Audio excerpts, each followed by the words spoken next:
തിങ്കളാഴ്ചയാണ് സത്യപ്രതിജ്ഞ. താങ്കൾ ഏത് വകുപ്പാണെങ്കിലും ഏറ്റെടുക്കുവോ? ഒരു ഉപാധി ഞങ്ങൾ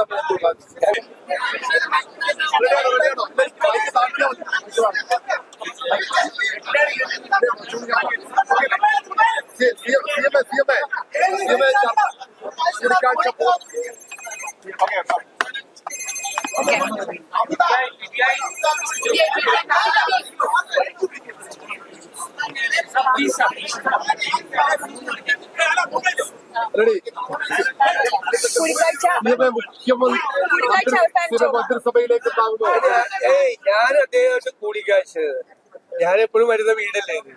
കൊച്ചിലെ തൊട്ട് ചെറുപ്പത്തിലോട്ട് എന്റെ ലീഡറാണ് എല്ലാ കാലത്തും. ഞങ്ങൾ കഴിഞ്ഞ പ്രാവശ്യം പ്രതിപക്ഷ നേതാവായപ്പോ ഞാൻ ഇവിടെ വന്ന് ഞങ്ങൾ രണ്ടുപേരും കൂടി ഒരു വാഹനത്തിലാണ് ആദ്യ നിയമസഭാ സമ്മേളനത്തിൽ പങ്കെടുക്കാൻ പോയത്. എത്രയോ വർഷമായിട്ട് ഈ വീട് ഉണ്ടാക്കിയ കാലം മുതൽ ഈ വീട്ടിൽ വരുന്ന ഒരാളാണ് ഞാൻ അദ്ദേഹത്തെ കാണണ്ടേ. അത് നിങ്ങൾ ഉദ്ദേശിക്കുന്ന ആ തരത്തിലുള്ള ഒരു കാര്യങ്ങളുമില്ല. അദ്ദേഹം എന്റെ ജ്യേഷ്ഠ സഹോദരന് തുല്യനായ ഒരാളാണ്, എന്റെ നേതാവായിട്ടുള്ള ഒരാളാണ്. അദ്ദേഹത്തിന്റെ എല്ലാ അനുഗ്രഹവും എനിക്ക് ഈ ദൗത്യം ഏറ്റെടുക്കുമ്പോൾ ഉണ്ടാകുമെന്ന് എനിക്ക് 100% എനിക്ക് ഉറപ്പുണ്ട്. അദ്ദേഹം അത് ചെയ്ത് എനിക്ക് തന്നിട്ടുണ്ട്. അതൊക്കെ ഞങ്ങള് പാർട്ടി ചർച്ച ചെയ്തുകൊണ്ടിരിക്കുന്ന കാര്യങ്ങളാണ്. അത് അദ്ദേഹവുമായിട്ട് തന്നെ കൂടിയാലോചിച്ച് ആ കാര്യങ്ങളിലെല്ലാം തീരുമാനമെടുക്കും. മഞ്ഞുരുകിയിട്ടുണ്ടോ?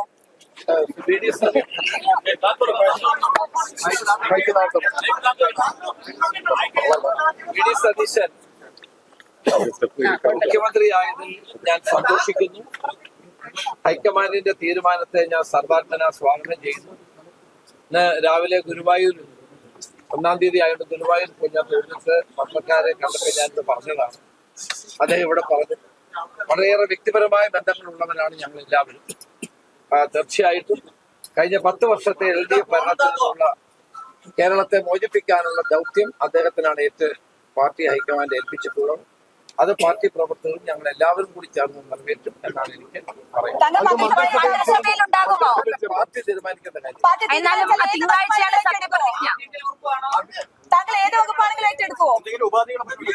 ഒരു ഉപാധി ഞങ്ങൾ ഏത് വകുപ്പാണെങ്കിലും അങ്ങ് സ്വീകരിക്കുമോ? തിങ്കളാഴ്ചയുള്ള സത്യപ്രതിജ്ഞയിൽ CM I met Sri Ramesh Chandra ji for getting his blessings. He was my leader. Yes. He was my leader. When I was a student, he was my leader. Always he was my leader. Now also he is my leader. No doubt. That is a meeting. He blessed me for taking this post. Always his blessings will be and support will be with me. I'm sure. This is a meeting of two brothers, nothing more. Both of you seem to be. That will be decided by the party, and they will. The party leaders will discuss with him. The party leaders will discuss with him. Then we will take a decision after getting his opinion. Then only party will decide.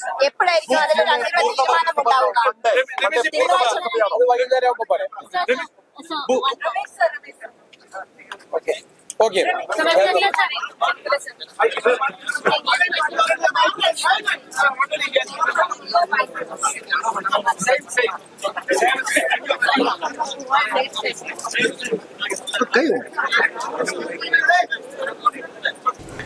ഏതായാലും രമേശ് ചെന്നിത്തലയെ കണ്ട മുഖ്യമന്ത്രി V D Satheesan ഇറങ്ങുമ്പോഴും ആ ഒരു പിണക്കം മാറിയോ എന്നുള്ള ചോദ്യത്തിന് ഇപ്പോഴും ഒരു ഉത്തരമായിട്ടില്ല എന്നുള്ളത് തന്നെയാണ് യാഥാർത്ഥ്യം. അതായത് മുഖ്യമന്ത്രി സ്ഥാനം ലഭിക്കാത്തതിൽ വളരെയധികം വിയോജിപ്പുകൾ പ്രകടമാക്കിയിട്ടുള്ള രമേശ് ചെന്നിത്തലയെ നേരിട്ട് കാണുമ്പോഴും അദ്ദേഹത്തിനൊരു വാഗ്ദാനം അല്ലെങ്കിൽ ഒരു ഉറപ്പ് നൽകാൻ കഴിഞ്ഞിട്ടില്ല എന്ന് തന്നെയാണ് ഇപ്പോൾ നമുക്ക് മനസ്സിലാക്കാൻ സാധിക്കുന്നത്.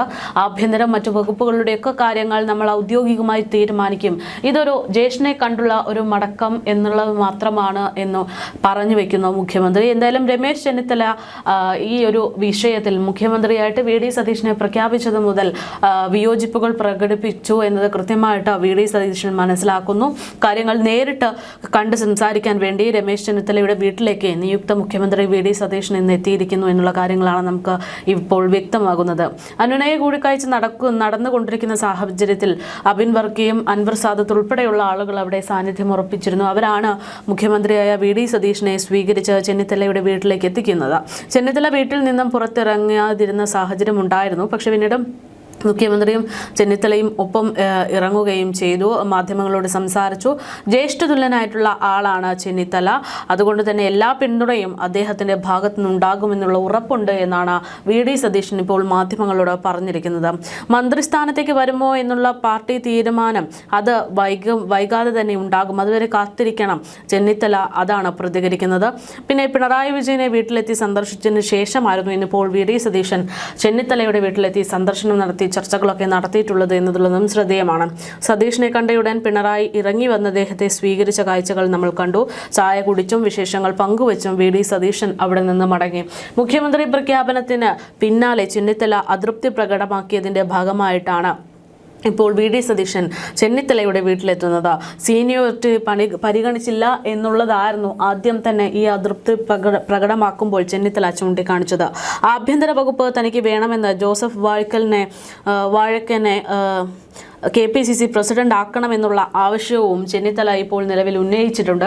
അതല്ല എങ്കിൽ മന്ത്രിസഭയിലേക്ക് ഇല്ല എന്നും രാജിക്ക് സന്നദ്ധതയുണ്ട് എന്നുമൊക്കെയാണ് ചെന്നിത്തലയുടെ നിലപാട്. ഹൈക്കമാൻഡ് തീരുമാനം അംഗീകരിക്കുന്നതായും വി ഡി സതീശൻ ആശംസകൾ അറിയിക്കുന്നതായും ചെന്നിത്തല നേരത്തെ തന്നെ പ്രതികരിച്ചിരുന്നു. മന്ത്രിസഭയിൽ ഉണ്ടാകുമോ എന്നുള്ള ചോദ്യത്തിന് അതൊക്കെ മുഖ്യമന്ത്രി തീരുമാനിക്കുമെന്നതായിരുന്നു ചെന്നിത്തലയുടെ മറുപടി. എന്നാൽ മുഖ്യമന്ത്രിയോട് അത് ചോദിക്കുമ്പോൾ അതൊക്കെ ഔദ്യോഗികമായി പിന്നീട് പ്രഖ്യാപിക്കുമെന്നുള്ള സൂചനയാണ് നൽകുന്നത്. എന്തായാലും നന്ദികേട് കാണിച്ചോ എന്ന് ചോദിച്ചതിന് ചെന്നിത്തല മറുപടിയൊന്നും തന്നെ കഴിഞ്ഞ ദിവസം പറഞ്ഞിരുന്നില്ല. അതേസമയം ചെന്നിത്തലയെ അനുനയിപ്പിക്കാൻ ഹൈക്കമാൻഡ് ഇടപെടലുകളുമായിട്ട് മുന്നോട്ട് പോകുന്നു എന്നുള്ളതാണ് സൂചന. കെ സുധാകരൻ അടക്കമുള്ളവർ ചെന്നിത്തലയുമായിട്ട് സംസാരിക്കുന്നുണ്ട്. മുഖ്യമന്ത്രിക്ക് ആഭ്യന്തരം കൊടുക്കുമോ എന്ന് തീരുമാനിക്കേണ്ടത് ഹൈക്കമാൻഡാണ്. കെ സി പക്ഷത്തിന് എത്ര മന്ത്രിമാർ ഉണ്ടാകുമെന്ന ചോദ്യത്തിന് തനിക്കറിയില്ല എന്ന് പറയുന്നൊരു രീതി എണ്ണി നോക്കേണ്ടി വരുമെന്നുള്ളൊരു രീതിയും കാണാൻ സാധിച്ചു. രമേശ് ചെന്നിത്തലയെ കാണുമെന്ന് നിയുക്ത മുഖ്യമന്ത്രി നേരത്തെ തന്നെ പ്രഖ്യാപിച്ചിരുന്നു.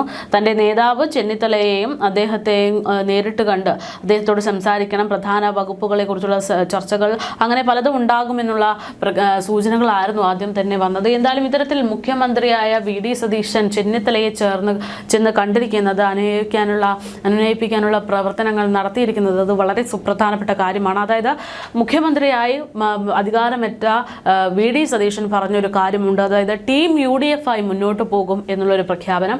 അങ്ങനെ ഒരു ടീം UDF ആയി പോകണമെങ്കിൽ KC പക്ഷവും RC പക്ഷവും ഒരേപോലെ തന്നെ വി ഡി സതീശനൊപ്പം നിൽക്കേണ്ടതുണ്ട്, മുഖ്യമന്ത്രിക്കൊപ്പം നിൽക്കേണ്ടതുണ്ട്, മന്ത്രിസഭയ്ക്കൊപ്പം നിൽക്കേണ്ടതുണ്ട്. അതിനുവേണ്ടി ഈ പറയുന്ന ചെന്നിത്തലയുടെ വിയോജിപ്പുകൾ, നീരസങ്ങൾ അത് മാറ്റേണ്ടതുണ്ട്. അതിനുവേണ്ടി നേരിട്ട് ഇറങ്ങുകയാണ്, കളത്തിൽ ഇറങ്ങിയിരിക്കുകയാണ് മുഖ്യമന്ത്രി എന്ന തരത്തിലുള്ള ഒരു സൂചനകളാണ് ഇപ്പോൾ വ്യക്തമാകുന്നത്. അതേസമയത്ത് നിലവിൽ മറ്റു പല ആരോപണങ്ങളും നിലനിൽക്കുന്നുണ്ട്. ചെന്നിത്തലയെ സീനിയോറിറ്റി പ്രകാരം മുഖ്യമന്ത്രിയാകാനുള്ള സാധ്യതകൾ നിൽക്കുന്ന സാഹചര്യത്തിൽ ഇത്തരത്തിൽ 3 പേർ രംഗത്ത് ഇറങ്ങി ഒരു മത്സരമുണ്ടാകുമ്പോൾ സ്വാഭാവികമായിട്ട് ആ മത്സരം എങ്ങനെയെങ്കിലും ഒതുക്കുക എന്നുള്ള രീതിയിൽ സീനിയോറിറ്റിയും രാഷ്ട്രീയപരമായിട്ട് തൻ്റെ പാർട്ടിയുടെ ആത്മാഭിമാനമാണ് പ്രധാനം എന്നുള്ളത് കൊണ്ട് ചെന്നിത്തല സ്വാഭാവികമായിട്ട് പാർട്ടി നിർദ്ദേശങ്ങൾ അനുസരിക്കുന്ന രീതിയിലേക്ക് എത്തിക്കും എന്നുള്ളത് കൊണ്ട് തന്നെ ഇപ്പോൾ നടന്നിരിക്കുന്നത് വി ഡി സതീശൻ ഒരു കൂട്ടുകെട്ട് രീതികളാണ് എന്നുള്ളൊരു ആക്ഷേപവും നിലനിൽക്കുന്നുണ്ട്. എന്തായാലും വലിയ രീതിയിലുള്ള ആക്ഷേപങ്ങൾ ഒക്കെ തന്നെയാണ് ഇപ്പോൾ നിൽക്കുന്നത് എന്ന് പറയേണ്ടി വരും. അതായത് ആദ്യം മുഖ്യമന്ത്രിക്ക് വേണ്ടിയുള്ള തർക്കമായിരുന്നു, മുഖ്യമന്ത്രി സ്ഥാനത്തിന് വേണ്ടിയുള്ള തർക്കമായിരുന്നു എങ്കിൽ ഇപ്പോൾ മുഖ്യമന്ത്രി സ്ഥാനം പ്രഖ്യാപിച്ചതിന് ശേഷം അതിനുള്ള വിയോജിപ്പുകൾ, അതോടൊപ്പം തന്നെ മന്ത്രിസ്ഥാനത്തിന് വേണ്ടിയുള്ള പോരുകൾ അതൊക്കെ തന്നെ തുടങ്ങിക്കഴിഞ്ഞിട്ടുണ്ട്. എന്തായാലും വലിയ രീതിയിലുള്ള വലിയ രാഷ്ട്രീയ ചർച്ചകൾക്കാണ് ഇന്ന് കേരളം സാക്ഷ്യം വഹിക്കുന്നത്.